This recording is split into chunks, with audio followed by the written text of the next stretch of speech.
guys, welcome to Maka Secret Files. Nangingi siya ng advice kasi bullied daw siya nung lumipat siya ng new school. Try to focus on yourself.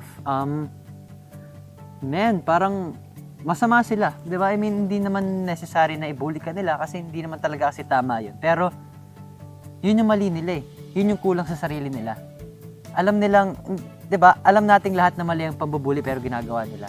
So, mali sila. So, yun ang isipin mo. At least ikaw hindi ka nambubuli, mabuti kang tao. Di ba? Nare-respeto mo yung mga taong kasama mo. Di ba? At saka, mabuti kang tao. Yun ang pinaka-importante. Tandaan mo yan. So, the next time you step up dun sa school na yun, hayaan mo sila. Parang, di ba, wala namang kwenta yung pinagagawa nila. Yung isip nila mali eh.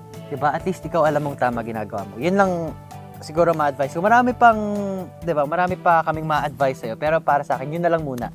Yun na lang muna ang tandaan mo. For me kasi, as someone na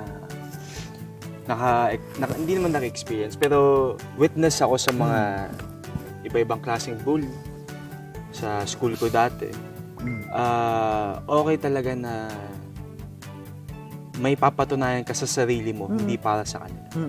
Kumbaga, mag-excel ka sa academics, kumbaga, to gain confidence para sa sarili mo.